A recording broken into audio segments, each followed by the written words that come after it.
Raphael Crawford, how you doing? Dr. Sean Thunder Wallace, I'm doing all right. How are you? I'm doing all right, man.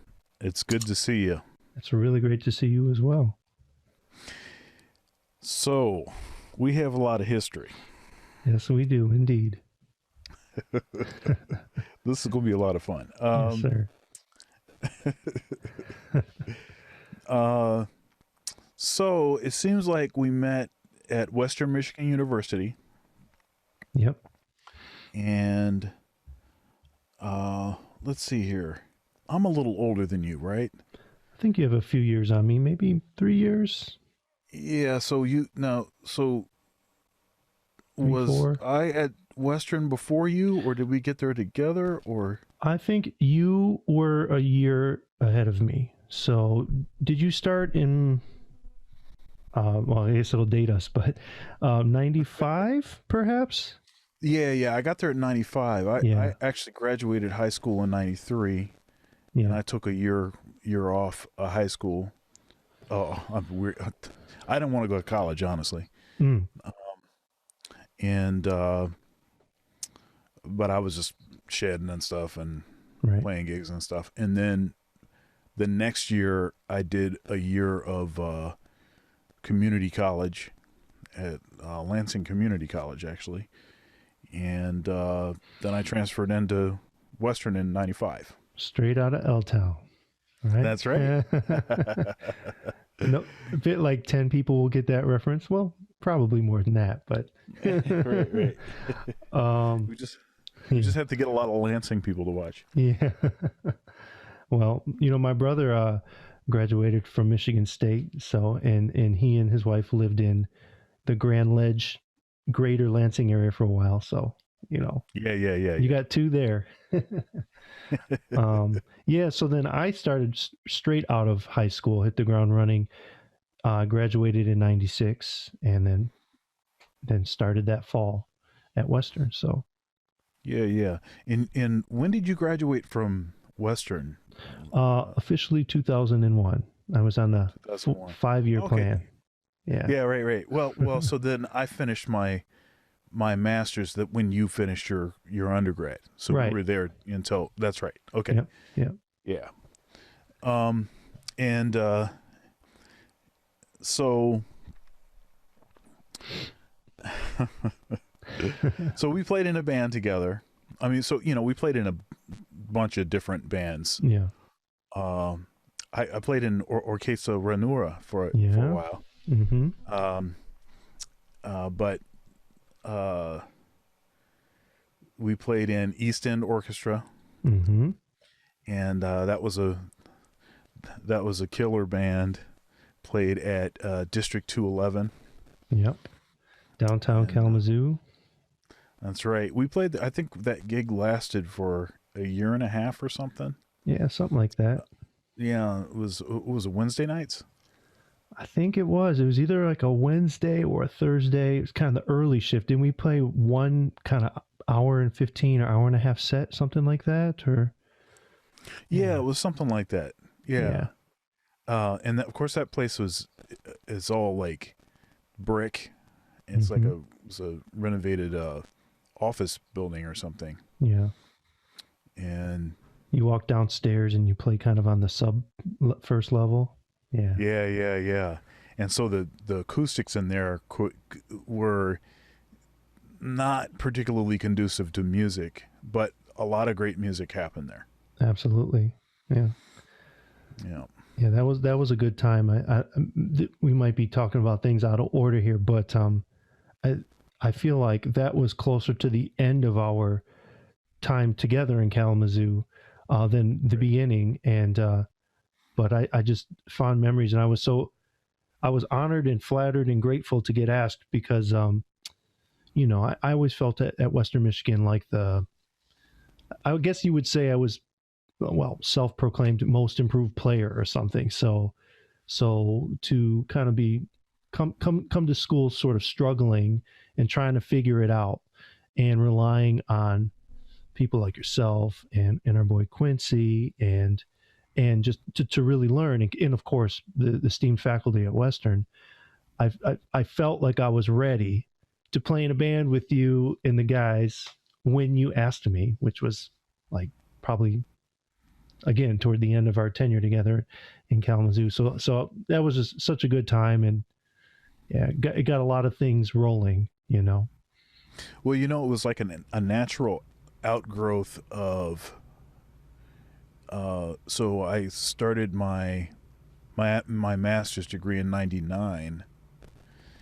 Went straight through the undergrad, master's, right, both at Western, mm-hmm. and my assistantship, which was funded through the president's office, president of the university, mm-hmm. Elson Floyd, rest in peace. Oh yeah. And so my job was to put a band together, and then to travel across the state and do recruiting. Spent a lot of time in Detroit and all over the place. And so it was a natural outgrowth. Basically took the same band and just started doing a regular gig at District 211. Yeah. And that was, it's interesting because a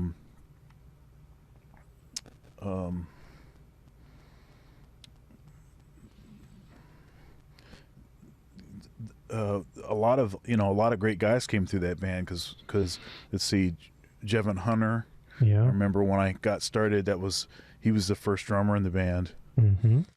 And Jevin's out in LA now. Yes, he is. He's been there for a long time. He has.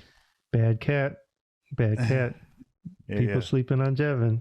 He's the man. Yes. Oh yeah. He is. No, wait a minute. Jevin has perfect pitch, doesn't he? I believe he has perfect pitch. He used to write some great tunes. And forgive me, Jevin, if you see this, I don't want to put words in your mouth, but at the time it seemed like he didn't know that much about writing for horns or really composition in like maybe like a learned way, like a school music theory way, or arranging composition.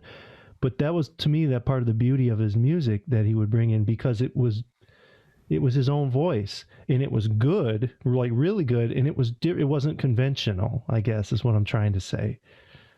Some of that stuff was hard to play, but it was a welcome challenge. Yeah. So Jevin and Joe Ayub. Joe, man, all the cats. Yeah, Joe and I, we don't talk as much as I would like. I take responsibility, but you know, it's always nice to catch up every now and again and see what he's up to. I know that he's been traveling quite a bit, touring and whatnot, so with some pretty big name acts, and hopefully living the good life. Let's see, who else was in the band? We had another bass player in there. Oh boy. Heredia? Yeah, Matt Heredia, yeah. Yeah. Grand Rapids Zone.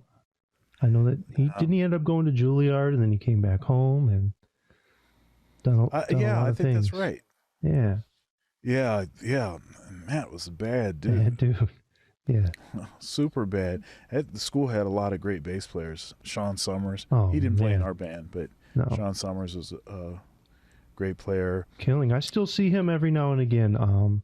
He's part of a musical organization that I play with from time to time. Used to more frequently, but great cat. And actually his, I'm trying to remember. I believe one of his children started, and this is a funny thing. I've had a number of friends, musical friends and colleagues, kind of come out of the woodwork and reach out like, hey, my son or my friend's daughter or so-and-so is playing trombone now. Can you recommend an instrument, or can we sign up for lessons? Like, there's a lot of trombone players in the world. You wouldn't know it, but we are out there.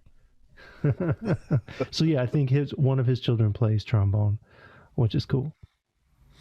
Okay, so Dan Kramlich on keys. That's right, Dan Kramlich. Chris Sargent probably did at one point, played in the band. And let's see here, who replaced Jevin? Thank you so much for watching my video so far. If you'd like to support, there are several ways to do so below. Also, likes are free. Please comment, share, and subscribe. Now back to the video. That was it John Wirt? Yeah, that's right. They're super bad cat. Mm-hmm. Yeah. And let's see. Of course, Mark Landis. Mark Landis. Good old Mark. Yeah. Marco Landis. Yeah.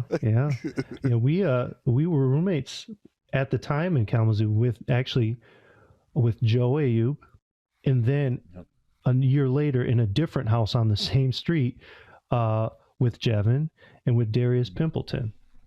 Oh yeah, that's right. Yeah, that's right. Another super talented cat. And then Mark and I.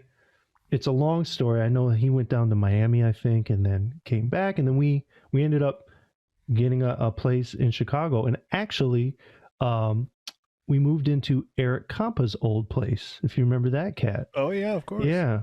And actually, he was sort of still living there in the process of moving out, so it was an interesting transition. Like, all right, man, so we're here. Can we live here yet? Like, oh, you're still here.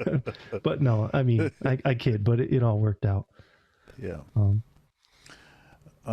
Let's see here. And then Doug Pierce. Oh, man. Played in the band. Another cat with perfect pitch, right? That's right. We used to walk around listening to tapes of like Booker Little and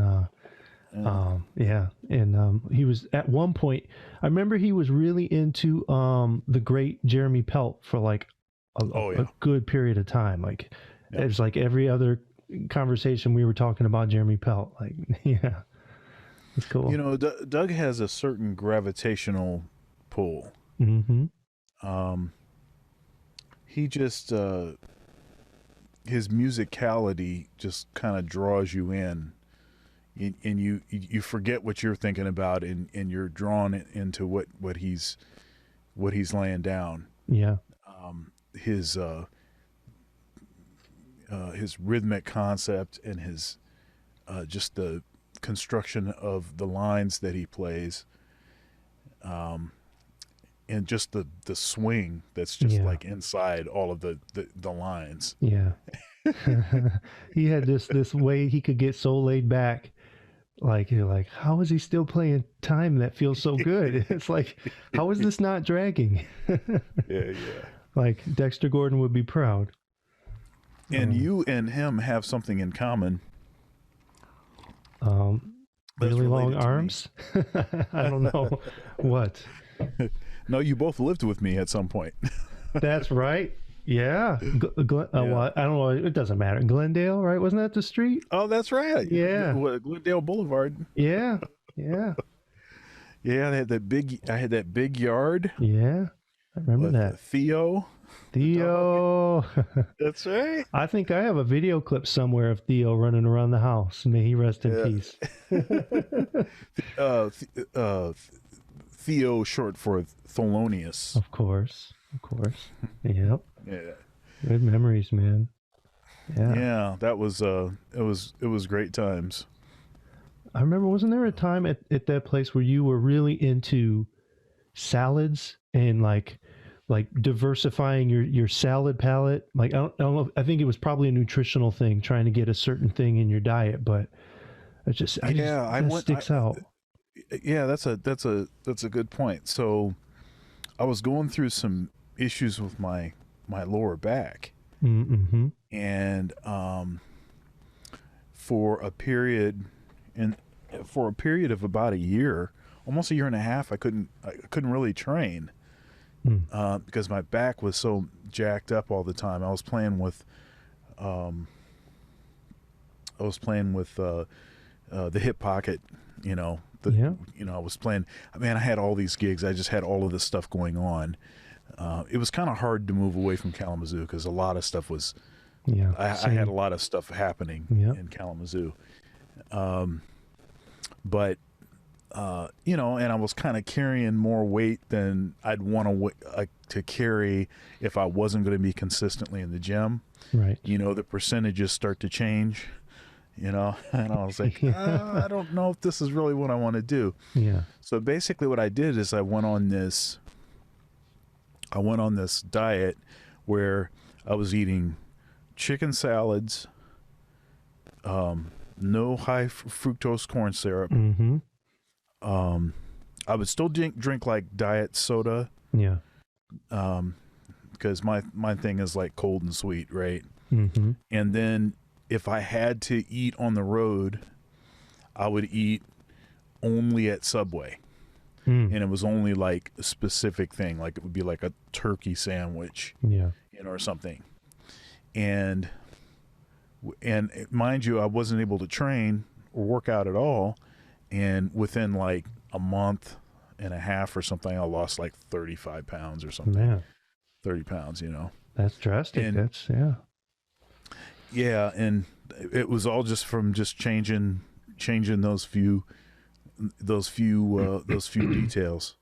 I'll tell you, I don't know if we ever talked about this back in the day. We probably did. I just don't remember. But around that same time, some roommates of mine, that me and Joe AU lived with, they moved out, and then I don't remember. It doesn't matter. I can't remember the order of operations, but they left behind some men's health magazines. And so I just was thumbing through them, and I came across this article about high fructose corn syrup and how it's bad for you, this and that. Now, granted, at the time, that was like my sole source. I wasn't checking references or whatever, but I took something from the article and I was like, what? I don't really like Coca-Cola that much anyway. Why don't I just not drink pop and start reading labels? And man, I probably lost about 15, 20 pounds, and I've never been a big guy, but it really made a difference. Yeah. So. Yeah, it's amazing. Now, granted, high fructose corn syrup, sort of it gets a bad rap. Yeah. In that, indeed, when it was invented, it was a major breakthrough because it was a big factor in creating inexpensive nutrition for folks that couldn't afford whatever. So it was actually it was a positive thing. But what happens is when something's cheaper, then you can eat more of it. Yeah. And then when you can eat more of it, then obviously effects of eating more are compounded. Yeah, absolutely. So, you end up with something that was intended to be a positive thing, and was a major kind of breakthrough and a good thing, kind of turned into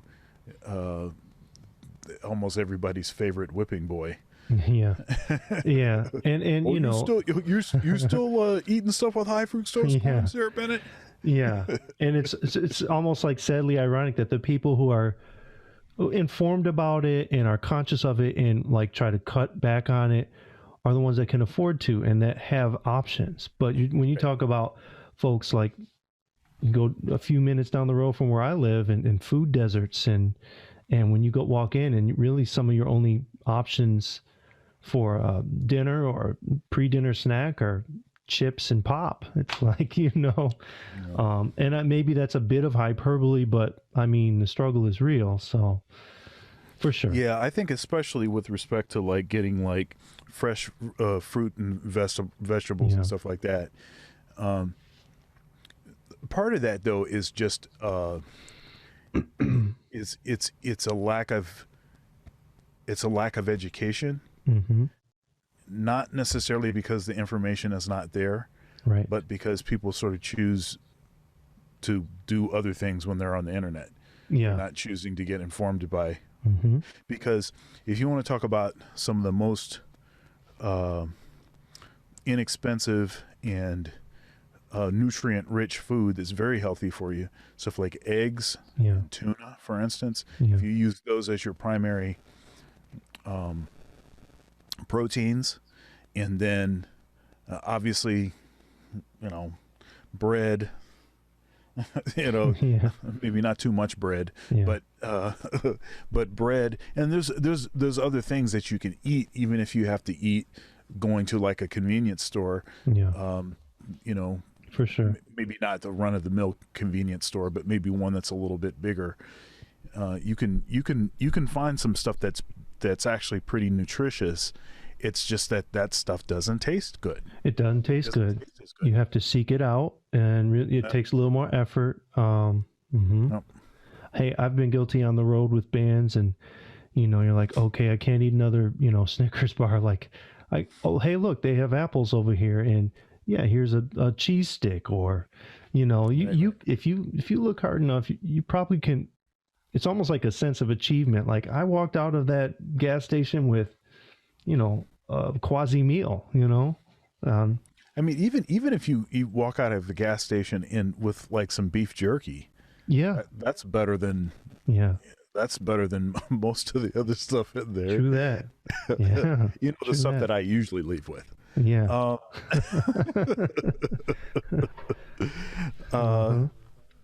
So, okay. So we played at Christian Life Center. Oh yeah. Together. That horn section was me, you, and Mark. Mm-hmm. And that was a lot of fun. Yeah. Joey Youb was there. Mm-hmm. Jeremy Bieber was playing there. Brett Farkas. Yeah. Let's see here. Who else do we have? Who else did we Desmond. What was Desmond? Pocket drums. Oh yeah. Desmond Smith. Yeah, Desmond Smith. Yeah. Straight pocket. Him and his wife. Mm-hmm. Yeah, that's right. Mm-hmm. And I believe you may have interviewed him. Was it Derek Cobbs?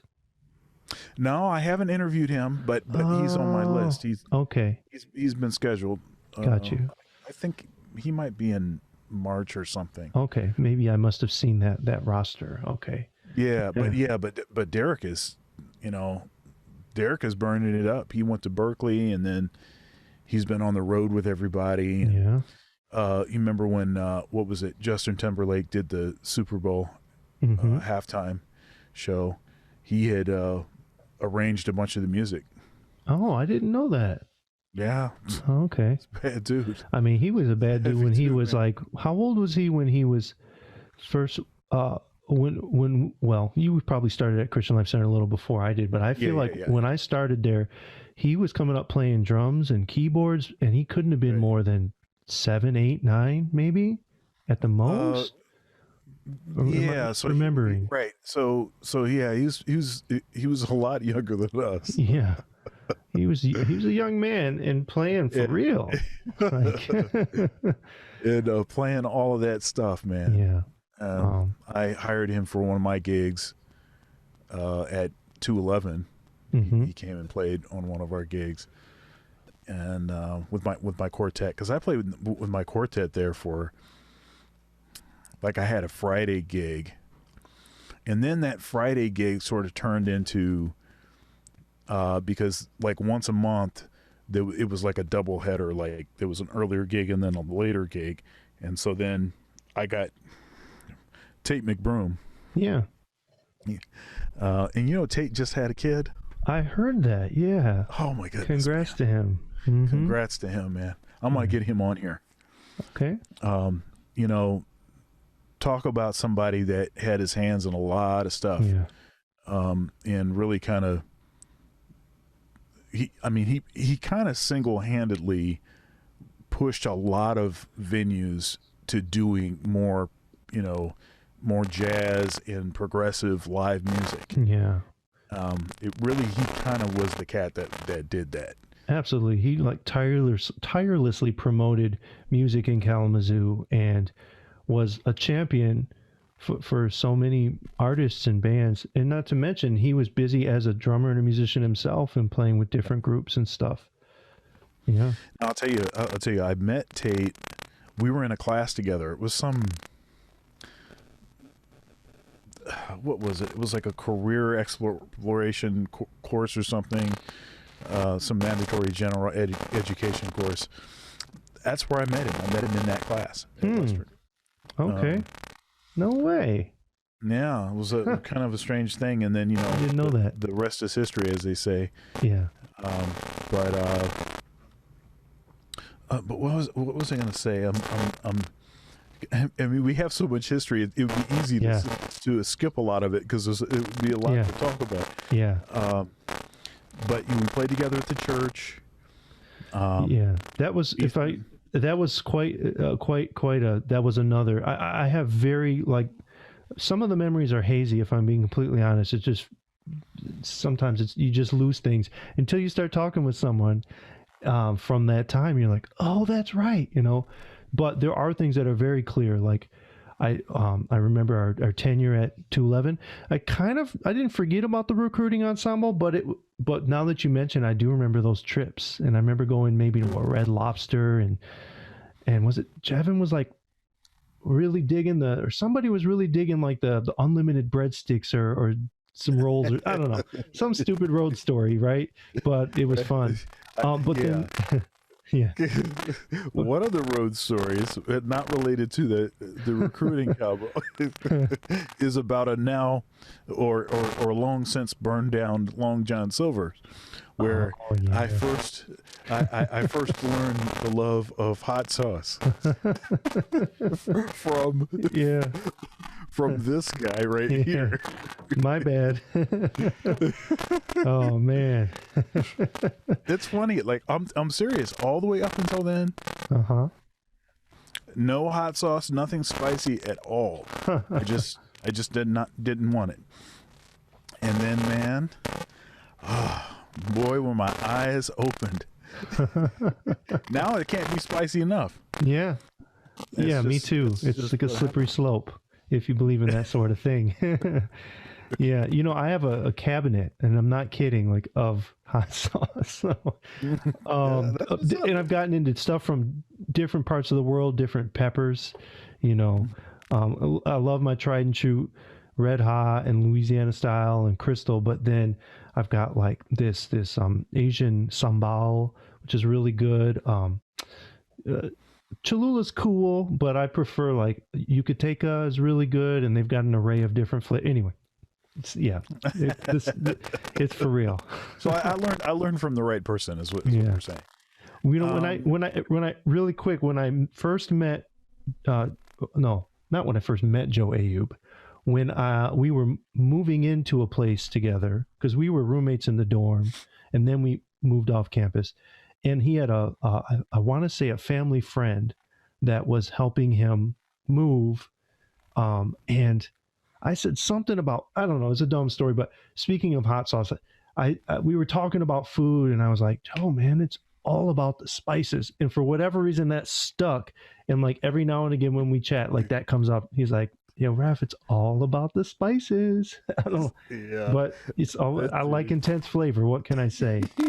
I think that friend of his name was JT, but Joe can correct me if I'm wrong. Yeah. So of course, Joe, I've got Joe scheduled for one of these too. Oh, that's great. Yeah, that'll be fun too. Yeah. And so that Long John Silver that burned down. So that was because we played a musical together. Yeah. What was it? Stayed with Mark or something? Yeah, we did down in Indiana. Yeah, stayed at his place, and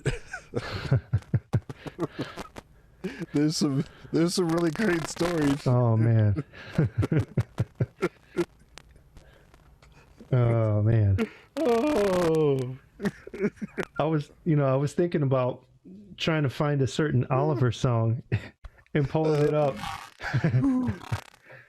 Oh my goodness. You know what I'm talking about, right? All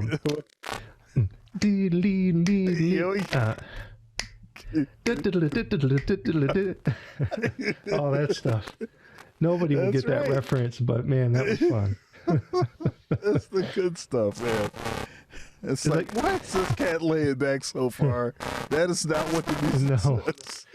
basically, if I may, there was this part in this song in the musical Oliver, and it was this kind of, it was just a lick, like maybe a flute part, and it went something like one da da da da da da dee bop, right? But Sean took it upon himself to stretch that and almost improvise it and shall we say variate it, and it got further and further away from like the original lick, as I remember it. But it was hilarious. It was like, what's he going to play this time? You know. That is not what you're supposed to do, students. Yeah. No. Don't. You're not supposed to do. Scratch that from the record. But yeah. So we at the Wagon Wheel. Yeah. And I played 4 musicals. I think you just played Oliver that summer, that was right? it. Yeah. Yeah. So it was Oliver, My Favorite Year, Cinderella, and Evita. And it was a great summer.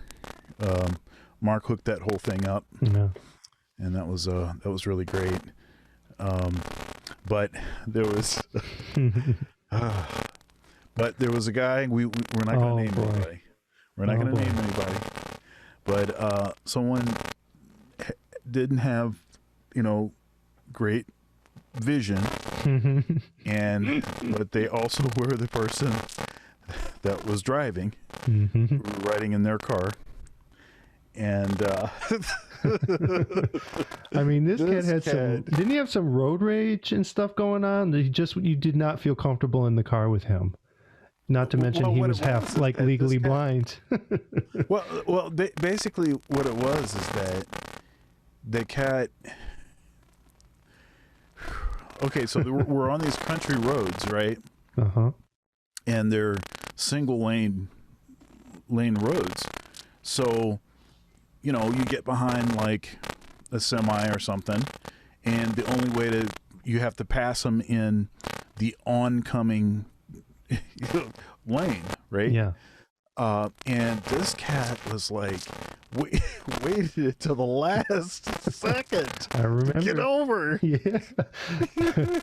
And it's if I could add to the scene, setting the scene, like, everyone wants to be cool and not make waves for the, within reason and not bust this guy out. But it was simmering for a while. Like, this guy was doing some bogus stuff on the road, and we were just kind of like, white knuckling it, but not really saying too much.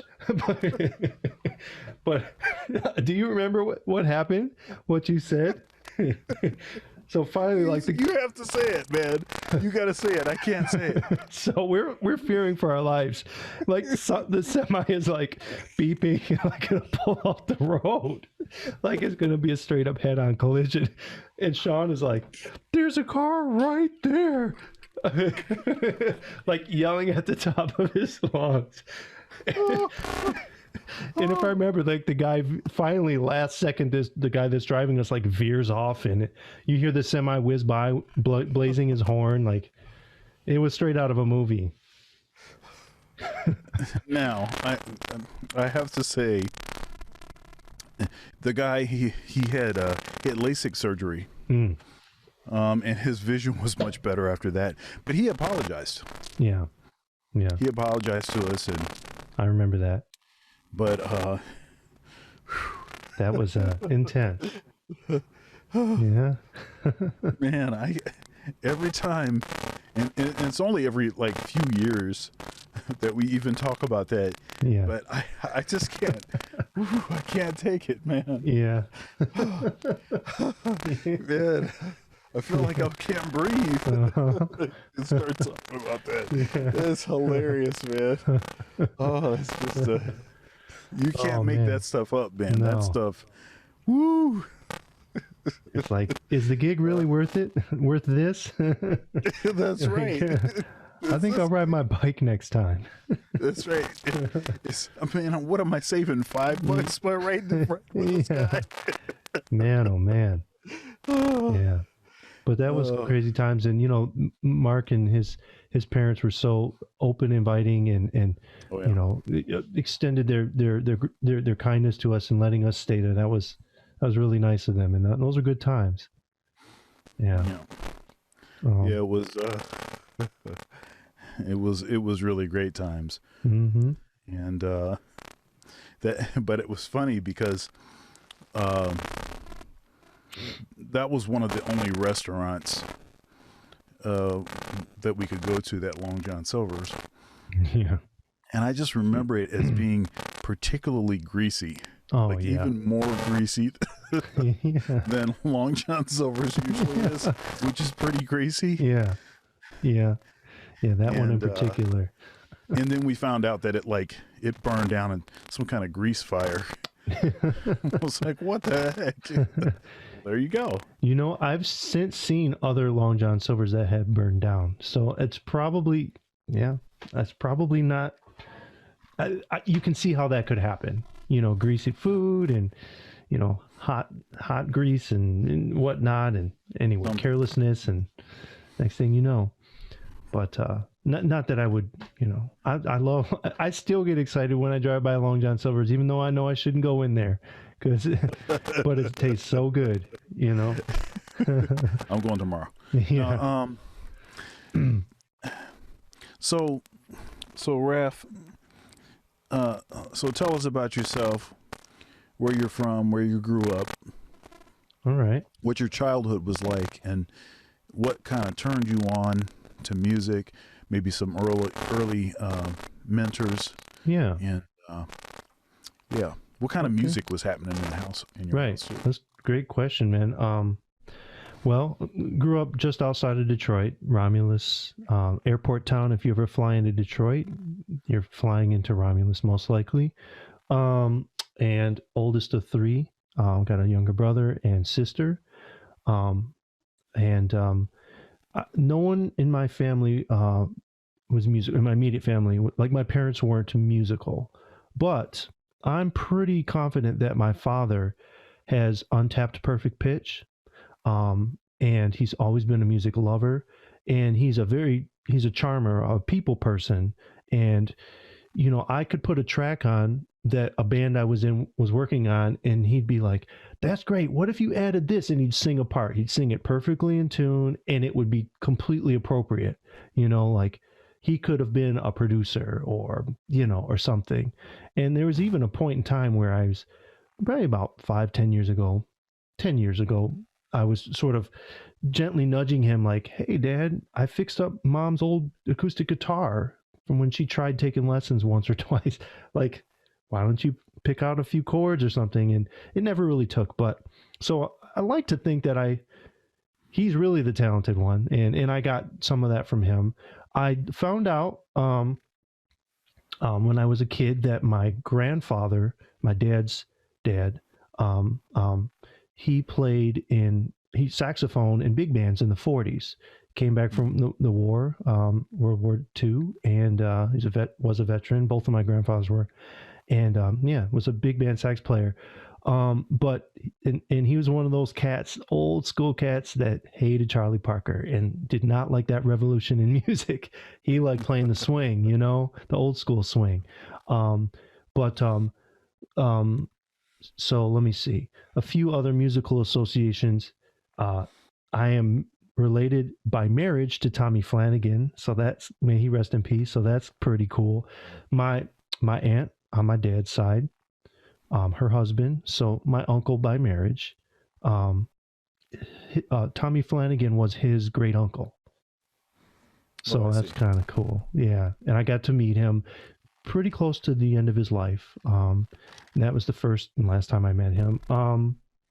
I found out I have some cousins that are estranged, like distant cousins from on my dad's side, live in Ohio, actually.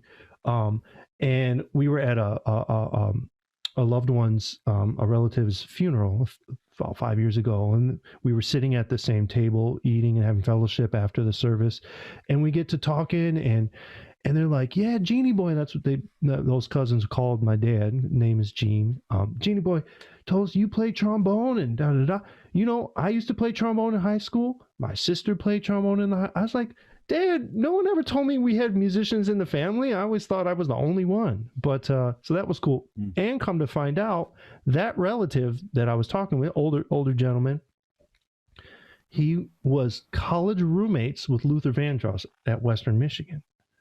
And when Luther, I'm going to crudely paraphrase from what I remember. He told me that Luther was getting ready to like go out. This was before Luther hit it big, and he was going to go do a thing like produce a track or back some artists up or maybe start a solo career, whatever. And he asked my cousin, who was his roommate, he's like, "Won't you come with, man?" You know, like that. And my cousin's like, "No, I'm going to stay in school, get my degree." And it's kind of like, which is great. Stay in school. Any students that are watching, absolutely. Sean's got degrees. I've got a degree. But what could have happened had my cousin gone out there with Luther? You know, because obviously Luther was to the moon after that. But let me circle back. So, no real musical background in my family, but my parents always listened to music. Everything from like rock and folk to fusion-y jazz, things like Pat Metheny or Crosby, Stills and Nash, or, you know, Stevie Wonder or Chicago, and sort of anything and everything in between. And I just remember sitting around and just being like enthralled by these album covers and just listening, associating them to the music I was listening to. Then my dad has a friend who would come over quite often, and they'd hang out and whatnot. And he wasn't a musician, but he would pick up instruments. I need to ask my dad. I want to say maybe got them from pawn shops or something. But one time he showed up with a guitar and he was just like picking notes. And me and my brother were like, this is so cool. Another time he had a flute, and like he and my dad would listen to like smooth jazz and Detroit radio at the time. And so he would be trying to pick out the notes on flute. And that was just so cool, right? So then my mom had inherited an old organ, and it was just collecting dust. And some deceased aunts and uncles of hers she inherited it. My mom did. So she signed me up for piano lessons, but it was really organ lessons. She found an ad in the newspaper looking for piano students, private lessons. So signed me up, and I kind of took to it. And so that was that. And I'm so thankful to that teacher. Her name is Sue Pennington. She got me into writing tunes early on, figuring out triads and how chords worked. She was really into like early stage music notation software, because this would have been like the mid 80s, I guess, mid to late 80s. Just so cool. And she was always trying to get me to play bass trombone and learn more about music production. And I've slowly but surely started to do both of those things, but she was right. Like the more you can do, right? So I'm so thankful to her. I was never a great pianist. I never practiced like I should, but that created a musical foundation for me. So then a few years later, I tested really high up in musical aptitude to join band. So long story short, they basically forced me to play trombone. It's my little sob story. Like all the other students got to go to the middle school, or the junior high rather, and sit in a circle, and they're handed every single basic band instrument, everything from snare drum to clarinet, and all the basic band instruments. And then they pick the one they like. Their parents pick the one they want them to play, and the band director picks the one they think they'll be best at. And between those three, you have an instrument. But for me, this old dude shows up to our house in the summer, pulls out a trombone, like, "You're going to be tall. You have long arms. Try this." I must have played a couple notes okay. And he's like, "That's your instrument." I cried. I was like, "No, Mom, I don't want to play this dumb thing. This is stupid. I want to play sax." I think I said, "I already play piano. What do I need trombone for?" But apparently I took to it eventually. So that's that. And go ahead.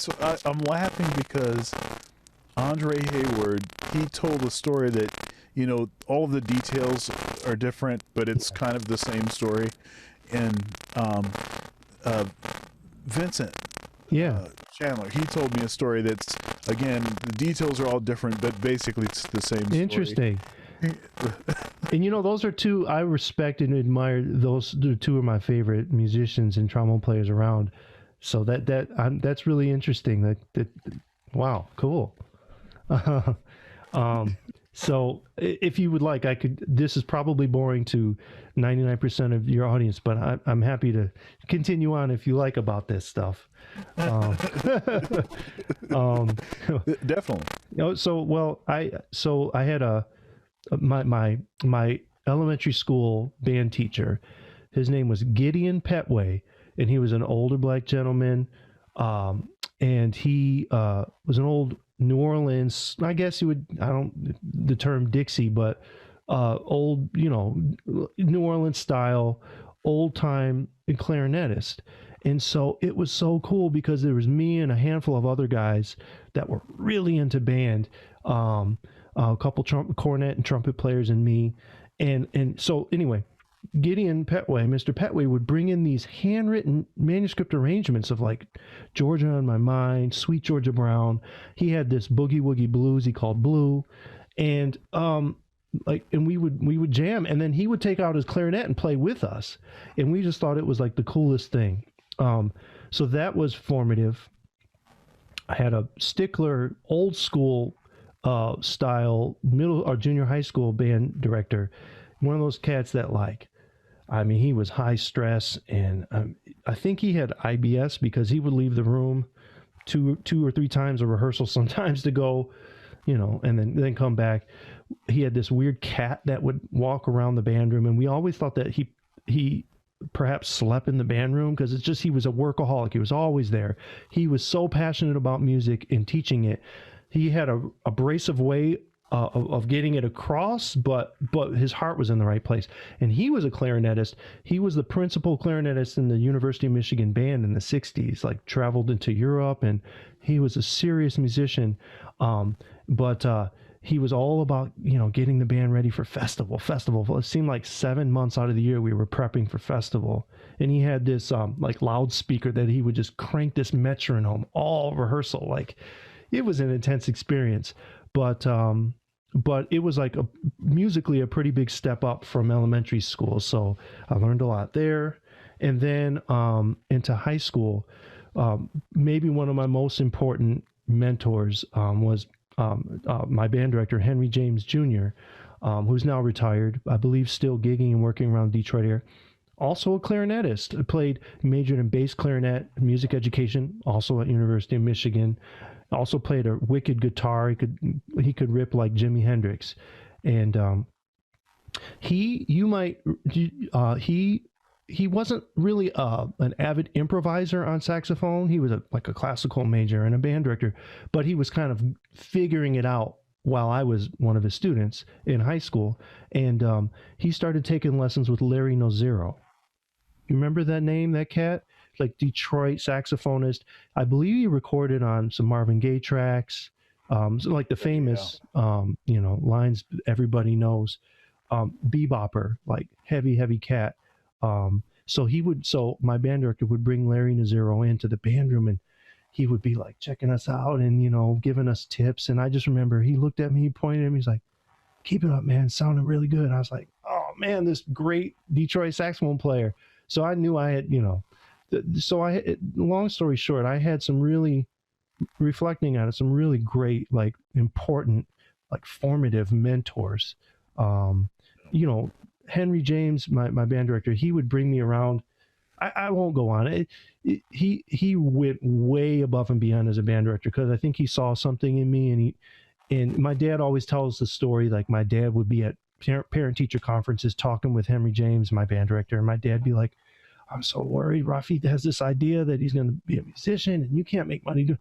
And Henry James would cut him off every time. He like, "Sir, you know, Mr. Crawford, you got nothing to worry about, Raphael. He's going to be fine." You know, and just to have that sort of confidence in me. And anyway, the audition to go to Western, And the rest is sort of history, I guess.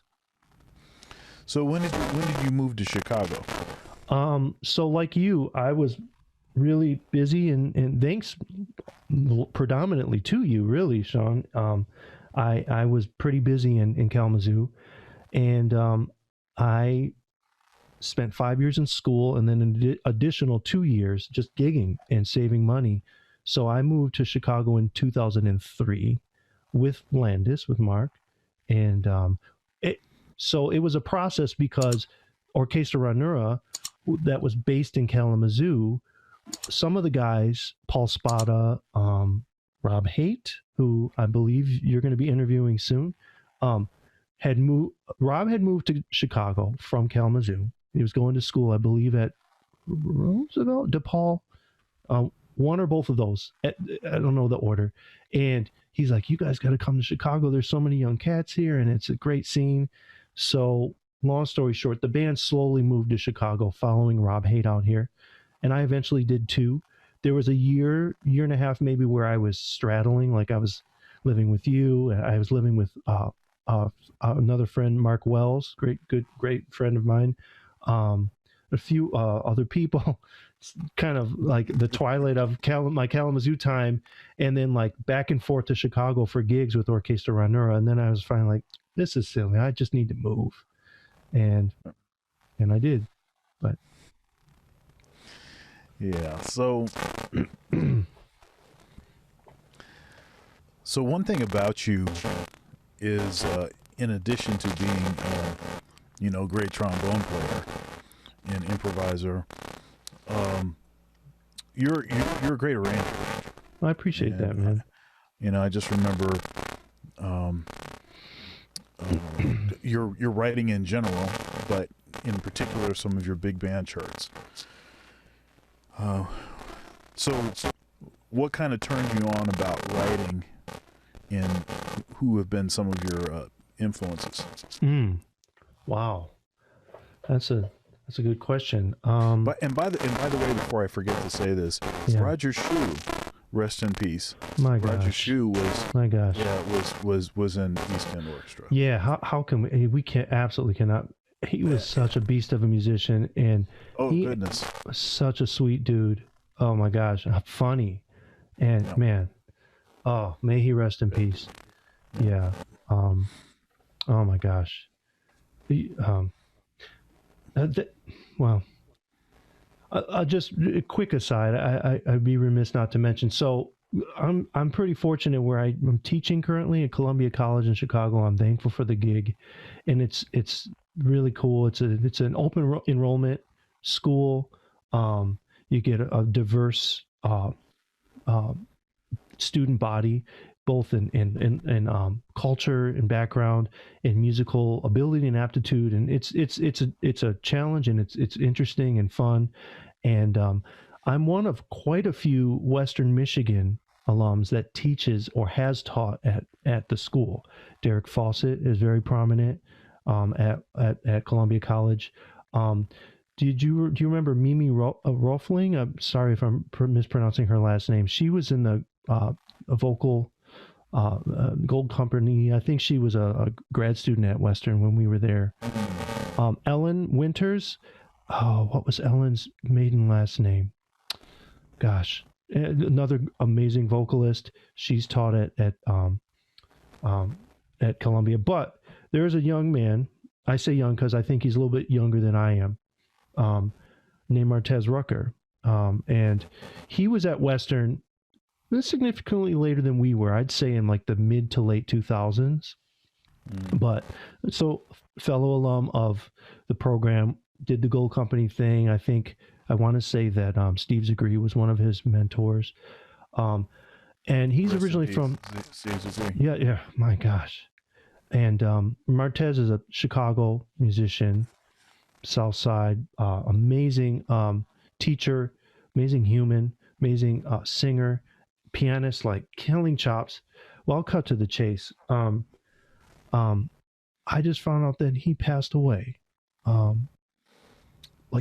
want to say maybe yesterday, and to the point where like teachers were having to go onto Zoom and tell his classroom students that he like today, like, sorry, it's just so just I've been thinking about him all day, and it's just, life is short, and I don't know, just it's tough. Yeah. Sorry to hear that. Rest in peace. Yeah. May he rest in peace. It's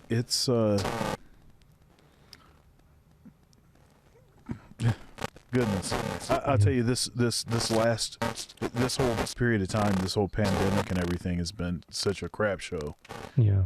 And well, I think one of the difficult things about it is, and I think more people died because of the virus than maybe usually would have during that period. But the thing is like, there's not a really like an adequate way to, do funerals or wakes or anything because of the social distancing and everything. And so there's been all these funerals where you'd like to go, you'd like to be there to support the family and stuff, and it's only family can be there because of the social distancing. And I've seen some sort of creative ways that people have tried to do things, like try to do like the stream the funeral, but it seems kind of weird, it's just kind of that's not what you think about when a loved one passes away, is hey, let me stream this. It just doesn't seem like the kind of thing you'd think natural, about. So it's just it's pretty funky. So I'm sorry to hear that, man. Yeah. Well, yeah, it's boy. I guess I should answer your question before, as far as like writing and my influences, or you had another question too about that. Gosh, do you recall who am I? There was, I mean, like, what turned you on about the what writing? Turned me on, what got you kind of started down that path, and and then who were some of your influences? I mean, I was always curious about arranging and composition. Like I said, my piano private lesson instructor growing up, I started lessons when I was probably 6 years old, and she was always about learning to write your own songs and, like I said, triads and what. So I was always curious. And then when my musical theory knowledge and my ear started to catch up to my desire to write, it was like a perfect storm. So like end of high school, and I was checking out Horace Silver and Duke and like modal miles and just having fun. And then in college, taking composition classes with jazz composition with Tom Knifick, and studying arranging with Trent Kinniston and things like that. It just kind of like, and then checking out the tunes that like Quincy was writing, tunes that later on Jevin was writing, and then your catalog, all that stuff we played in East End Orchestra. And then I would always transcribe, hard bop tunes, Blakey tunes, and things like that. So that stuff, I think that stuff just kind of funneled in. And then as far as big bands, I feel, if I'm being honest, I feel like I'm not that great of a big band arranger. I've got a few tricks.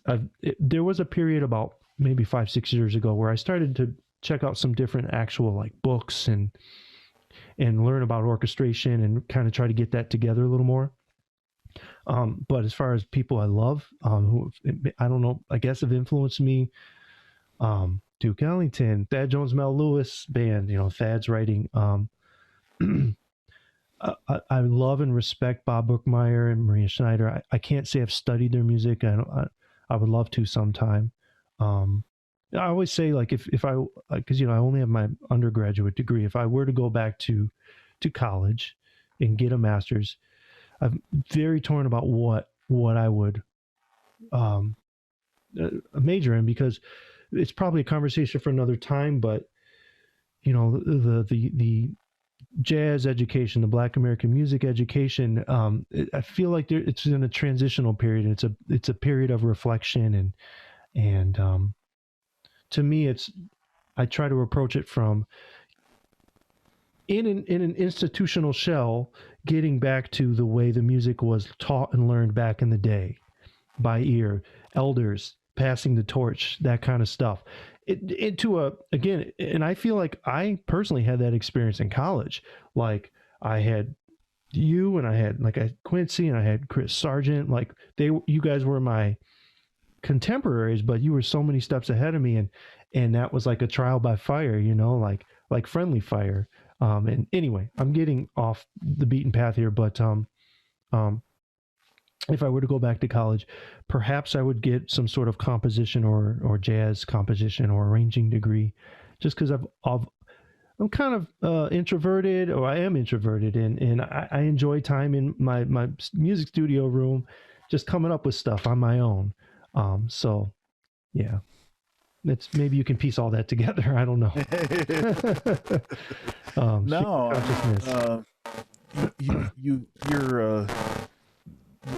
your writing is very clever, and it has a lot of character, and I always enjoy the way you develop your ideas. I appreciate that, man. Yeah. As writing is mystical to me. I don't know I'd be curious to know about your process, but I never really know where the music comes from. Like I just start messing around, or I hear an idea, and I try not to get in the way. Right. Which makes it difficult to teach, because it's like, I can tell you what people say they do, but a lot of times, some of the stuff I'm most proud of, it's like it just kind of comes, Yeah, what makes a great writer is writing. Yeah. What makes a great arranger is arranging, right? Yeah. But obviously, you, in order to facilitate more writing and arranging, studying, you get your books, exactly. You transcribe scores, you do all of that stuff, the orchestration, counterpoint, big band, large and small ensemble, writing, learning the tendencies of the instruments, nuances and all that, ergonomics. You learn all of that stuff that you can about all the different instruments, and then write. Absolutely. Yeah. Just like you said, you don't really know where the ideas are coming from. Right. You do the work, and then it comes out. Not dissimilar from improvisation, right? You do the work, and then you play. Yeah. Well, the thing is my contention is that everyone has or is capable of original thought, mm-hmm. and original ideas, and so the study of the instrument, gaining facility on the instrument, familiarizing yourself with the tradition, are all sort of the means to an end. And the end goal is to ease, it's to ease the process of playing the ideas, getting those ideas to come out with consistency and clarity. Yeah. Yep. Mm-hmm. That's the whole thing. It's the same thing with writing. Yeah. So the reason to study all that stuff and the books and everything else is not because that's going to be the source of inspiration. It's that's potentially the stuff that will get in the way. Yeah. If you don't understand that stuff, that's the stuff that can get in the way of an idea just effortlessly coming out, and you being able to do something with it. Yeah. Yeah. Yeah. But yeah, that's basically my approach, and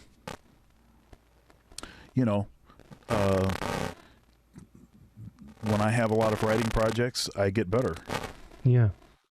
You have to. When I don't do as much writing, mm-hmm. I can start to feel certain things atrophy. Mm. Mm-hmm. So, consistent writing is a good thing. Agreed. Sometimes I look at, I have a friend here in Chicago, the Chicago area, that just released an album, big band album. And, I don't have a solo album to my name. It's something that is needed to be done for years. But it feels good to know that my friend released an album and a number of the big band arrangements on the CD are mine, including at least one original. So that feels good. But then I listen to those and I'm like, if I had to write that again, could I do that? Like, do I remember? Or like you said, have those muscles atrophied because I haven't kept that up, So it is an interesting thought. One of the things about being a musician is it's not a straight line. The career path is not a straight line. You kind of, you're kind of drawn by,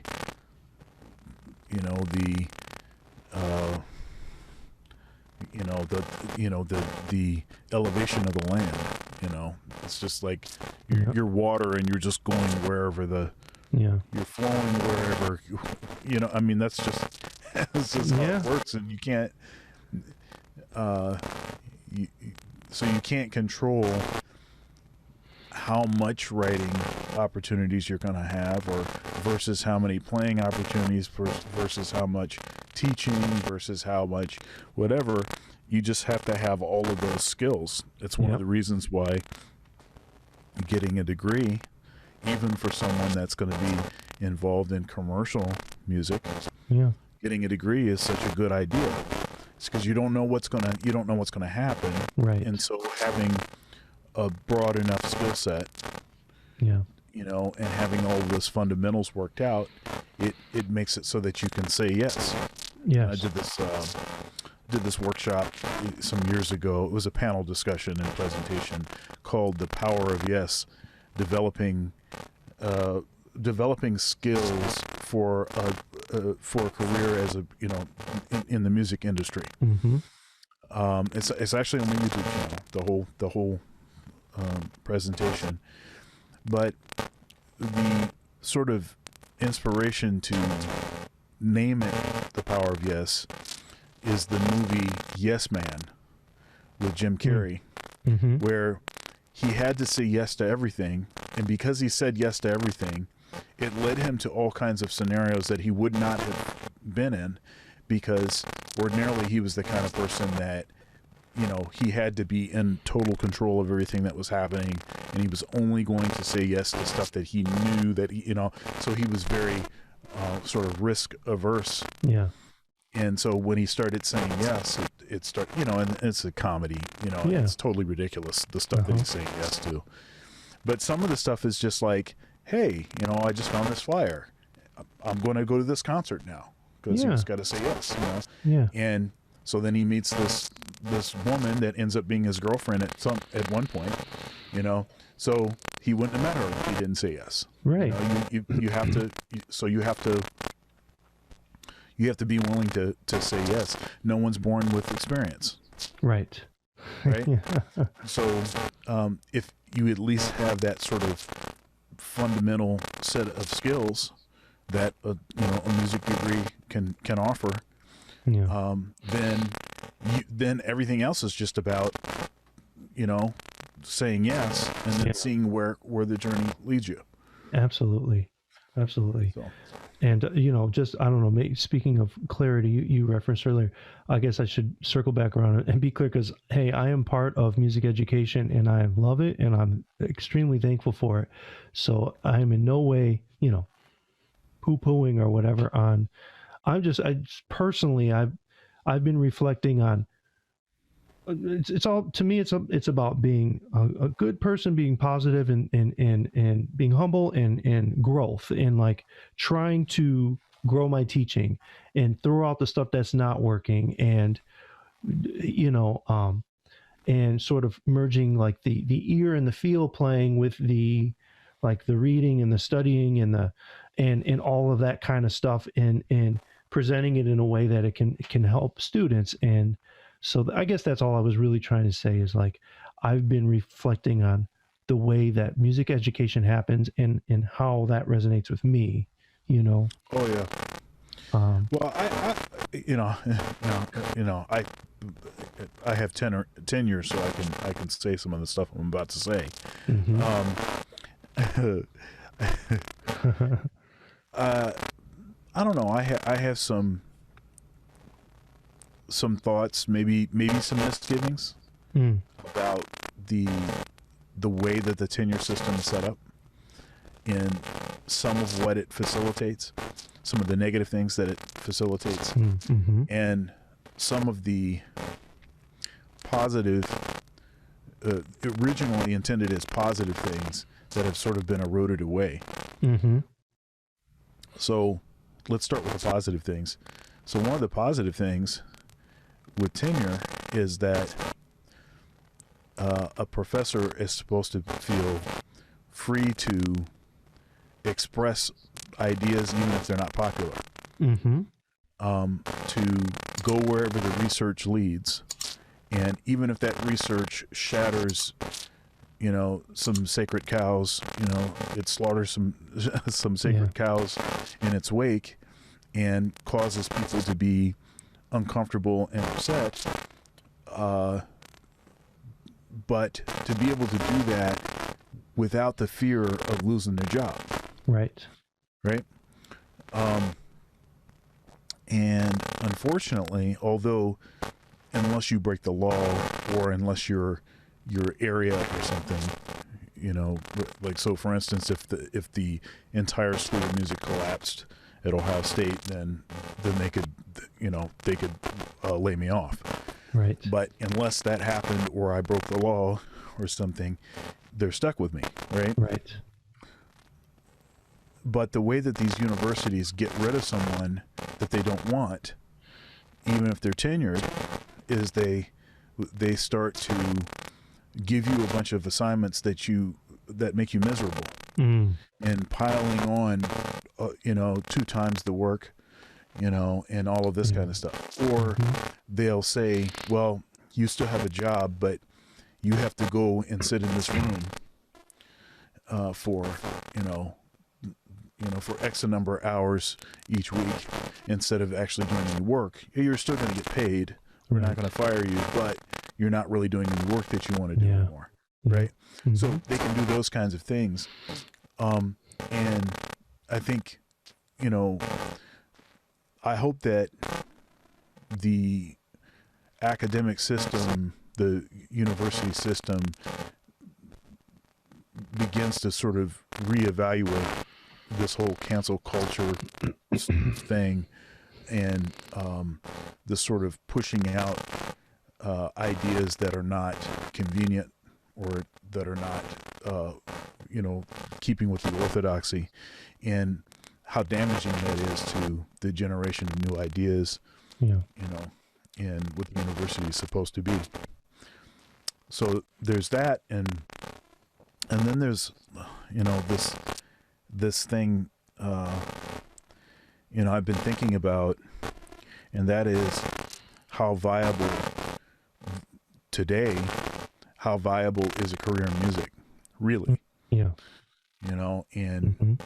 And then how should that impact the way that I recruit students, and which students should I actually take, knowing that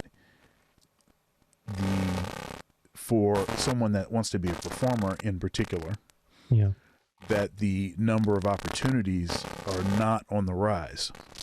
And I think that this pandemic has made that very obvious, how sort of flimsy I think aspects of the music industry actually are. And having a teaching position like I do, like you have, and having other outlets and other skills like the capability of writing, producing music, doing stuff like this, like with utilizing technology, all of that kind of stuff kind of helps you to, being able to do a church gig. I'm the minister of music at a church. We've still been having services every week. So all of that kind of stuff sort of helps to keep my whole thing sort of secure. But not everybody has, not everybody has that. Right. And how's that going to work? And how is the industry going to be after this stuff is over? Is it going to ever return to the way that it was before? Right. Yeah. We no one knows, right? But obviously, I'd be lying if I said I wasn't at least a little skeptical, or cautious about what that is going to look like, and what opportunities there will arise for younger musicians that want to try to do what we do, for sure. Right. I had a question about you on the because I'm an adjunct faculty for sure, but for folks like yourself who are tenured, do you ever see I don't know if you would call it a negative or a positive aspect of the tenure, someone who's clearly kind of phoning it in, maybe closer to retirement age, doesn't want to let go, is a kind of like a stain on the program, and because I've seen that happen, and not in my school, for the record, but and ways to go about sort of, okay, well, you still work here, it's cool, but this other guy's gonna run that band or do this thing now, but you're still on the payroll, so Yeah, so I know that exists. I've not actually witnessed that in particular. I think there's some folks that are perhaps beyond retirement age, and possibly someone that's younger would be more aggressive. They would have more intensity with the way that they're doing things, and they would have maybe a closer connection to the actual music industry. One thing that does happen in the academy, I refer to this as being the tenure bubble, or the academic bubble. So the academic bubble is such that the longer you're in the bubble, the less you have actually interacted with the real music industry, right? With the outside world, right? Yeah. So my job is secure. I don't really need to know anything else other than what my research is. Right. This is what it is that I'm working on. And there's a sort of kind of hyper focus on whatever that research is, and it's very narrow. And I'm going to conferences and I'm going to like that, but that's of all other people that are also in academic bubbles. So it's not like they really are accessing the outside world, in a way that is going to make them ideal, for imparting certain kinds of information to their students, right? So the students are going to, now we know that universities tend to be curatorial. There is a large component of it that is curatorial. In other words, a university is not cutting edge. Right. A university assesses and looks at what's out there and says, okay, well, I could teach a course that would deal with that. Yeah. But by the time you teach the course, that thing has already changed. Exactly. Right. And that's in the best case scenario. Right. In schools of music, conservatory model, that's an old model that's been the same for a long time. Yeah. And there's been many programs that have moved beyond that. Yeah. But most programs are still sort of stuck in the conservatory model. Yeah. There's this desire to keep that alive, to keep it moving. I think there are some positive things about it. There's a lot of positive things about it, but I also think that there's a lot of things that have to change to make it more. I don't like the word that I'm about to use, because I think it's overused and used in the wrong context, and it's not really very explanatory, but relevant. Mm-hmm. Because somebody says relevant, it's like, well, relative to who? Right. Relative, for what? And I'm saying relevant to, and germane to the actual music industry. Yeah. To actually, once a student 4 years after you recruited them, and you didn't really know much about the music industry then either. Right. So 4 years after you recruited them, how viable is a career? In particular, I'm concerned about performers, like these performance degrees. Yeah. I'm less concerned about like BME, like Bachelor of Music Education kind of degrees. I'm less concerned about, I'm less concerned about, the students that decide they want to do a master's degree. So, okay, I did a Bachelor of Arts or whatever, but I'm going to go straight through and get a master's degree because there's a certain value that's going to have regardless. But a performance degree, I mean, okay, that's great, but you got to know how to hustle a gig. Yeah. You have to know how to network. You got to understand. I mean, you probably have to be able to edit video. Yeah. You need to have a home studio. You need, you need to know how to do web design. Yeah. You need not only to be the best on your instrument, but then you need to be a great teacher. You need to be a great writer and arranger. Yeah. You probably need to have, secondary instruments that you can play as strong as everybody else plays their primary. Yeah. It's just like you got to be able to do all this stuff, and I don't see that intensity in the universities. Right. I don't see, like, for instance, I'm just picking something randomly. I don't see like flute performance majors or trumpet performance majors. I don't see them like pushing them to become very diverse in their skills. Right. It's like, hey, you just got to make sure that you can, really, great sound, great intonation, accuracy, pay respect to the, to the score, that stuff is important. That's great. But I think when you finish school, I don't know where you're going to work. Such a large percentage of folks with those degrees, what are you going to do in music? That's what I want to know. Yeah, and the system, we all teach in different systems, but oftentimes the system or the systems they don't truly prepare a performer for the multitude of things they're going to really have to do to survive and not struggle. And it takes focus and motivation, diversification, a backbone, and people skills, managing your finances, being smart with your settings. And this is something I've finally coming around to learning, like setting money aside and getting all of that set up. And you don't learn those, nor should you necessarily learn all of those things in music school, but the models as they currently stand, it's just tough sell to say, like, you're going to come here and you're going to learn all those things. Like, I hear you, man. It's tough out there. Yeah. So I think some tweaking with the current models, I think you could end up with something that would be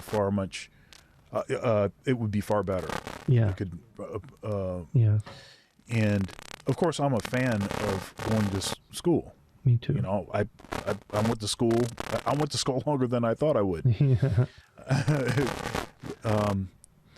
But I think that getting a degree is a positive thing towards gaining certain skills, fundamental musicianship kind of skills that you can parlay into whatever you want to parlay them into. Right. Yeah. But you have to have those other skills, that business savvy, that hustle up a gig, you gotta, you have to have that stuff together. And I don't see a lot of, I don't see a big emphasis on that. Agreed. A couple of things and I've seen so many musicians that have come through the system, friends, colleagues who are great on their instrument or their discipline, but they just they're like, I want to make more money than this, or I don't want to do this hustle. This is hard. Like, I don't want to practice 3+ hours a day. I can't do it. I quit. And they were killing. They were great, you know. Or you see people who are just, you know, maybe a little awkward, don't enjoy the hang, don't enjoy the camaraderie, the fellowship. They don't want to go on the road. They don't want to. And you see those people get chewed up and spit out, and it's sad because they're sweet people and they're amazing musicians, oftentimes, almost like savant-like. And it's just, yeah, it's hard to find the right person for that job. But I had a question for you, and stop me if this is all getting too long in the tooth.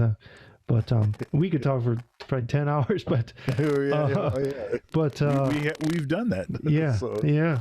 So like, you know, you're an exceptional case, man, and I'm not, you know, I say that truly because, you know, I know you and I know a bit of your musical background and history and your father and everything, and you came to school playing, man. Like so do you really feel like, do you feel like you could have done what you do now, and been at the level that you are now, even without school? Or do you truly feel like school was formative for you?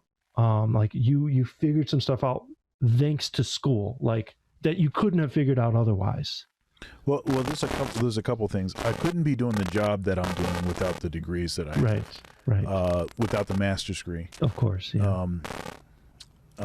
And actually these days it would have taken the doctorate also. Right. I did the doctorate later because I wanted to do it.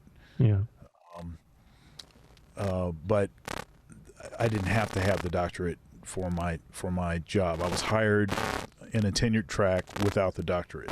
Yeah. So having said that, as far as developing musicianship, yeah. I mean, I learned a lot from Trent. Mm-hmm. I learned a lot from Dr. Bunty, who's the guy I studied with for my doctorate. I learned a lot from all of you.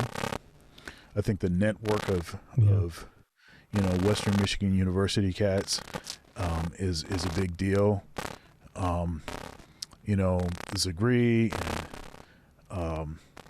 you know, the vocal jazz program, and just seeing what that could be, how great that program is, how influential it's been across the country, and you know, and so it's I don't know, it's hard to say. I mean, could I have just hired someone to teach me, give me some arranging lessons or something, some orchestration lessons, get some books, do it that way? I don't know. I think that the you guys, the folks I was going to school with, were just as important as the teachers. Agreed. Yeah. In the place. And so I'd have to say no. Yeah. You know, I'd have to say no. Yeah. And that's encouraging to hear, man, because someone of your amazing caliber, to feel like it was rewarding and beneficial, obviously, to get the paper and be able to teach the way that you do, but even just purely musically, that's encouraging. And I mean, because I imagine there are a lot of hotshot young players out there that are like, school, or I'm gonna, but this system can and does work, you know, if to a certain degree. Yeah. Well, I mean, the thing is that you can't play music by yourself. I mean, I guess you can. Yeah. You get a looper. You could do the Jacob Collier thing. Yeah. You know. Yeah. But you know, you're gonna play with people. Absolutely. Music is about a community. Yep. And I'm an introvert, but even I recognize that and see that, you know, there's a you know, how important that is. Yeah. You know. Mm-hmm. So, we could keep going. I'm gonna have to have you back sometime. All right. But I did want to ask you about any current projects. Yeah. Current stuff that you're working on. Yeah. And give you a chance to plug something if you have anything you want to plug. Okay. Well, what am I working on now? I've been thinking about. I've got some musical colleagues here in town who are doing some streams at a place called the Fulton Street Collective. There's other things going on as well, but I really enjoy playing music there. I like the gentleman that runs that place, and I've been thinking of reaching out and putting together a smaller group to do some of my original music. This is just a thought that I've been just kicking around, but I just recorded as part of the Chicago Salsa Congress. We did a video shoot last weekend, and I'm really excited to see how that turns out. That was a lot of fun, and actually got quite a bit of solo space. I was the only horn player blowing solos, the sonero, if you will. It was, so that was cool, and I'm looking forward to seeing how that turns out. Lowdown Brass Band, I've been a longtime member of. We've been kind of in the studio, if you will, remotely. We've been recording things each individually and piecing together probably some sort of release record down the road later this year. I'm admittedly, I've mixed feelings about social media. I do have accounts. I love to see what my friends are getting into and support them and give likes. And then if someone shoots me a message, I'll write back. Don't post as much these days. Maybe I will get back to that at some point. But I'm on Instagram, Raph Rishon, RAPH, and then RESHON, which is my middle name. I'll link that in the description. Okay, cool. I guess one other thing, just freelance stuff, just little weird things and cool things pop up. There's a house music producer in town, by the name of Vic Lavender, and he had me blow a couple solos on a track of his. I don't believe it's officially released yet, but I believe it's going to be called, the song's going to be called Pressure, and I'm looking forward to that coming out. So when it does, I'll post that on Instagram or social media. I would be remiss not to go back, and I meant to revisit the good old days and talk about Christian Life Center and just how great of an experience that was. Uplifting music, the talent. I was so grateful that you brought me and the guys in to be part of that. Pastor Joel Brooks was man. I mean, we could go on, right? But Cliff, we didn't mention Cliff, and he really came into his own and is super bad traveling the world, last I heard, right? And his mother, Band Mama Sue Johnson. That's right. We can't talk about Kalamazoo, and I can't leave her out. And she's been so supportive, even from afar now. Like the odd occasion that I post something on social media, she's in there, like. Oh yeah, encouraging totally and same here too. Yeah, sweetheart, and what a magical person. So I just wanted to plug a few more of those folks, but it was formative time in my life. With all of you guys, and thanks for all the good times, man. Back at you, man. Thunder. It's been a real pleasure. I welcome the chance to talk to you anytime, even if it's not, for other people to eavesdrop into. Like this has been great. Yeah. Well, God bless you, man. Back at you, man. Yeah. All right, I'll see you. Peace.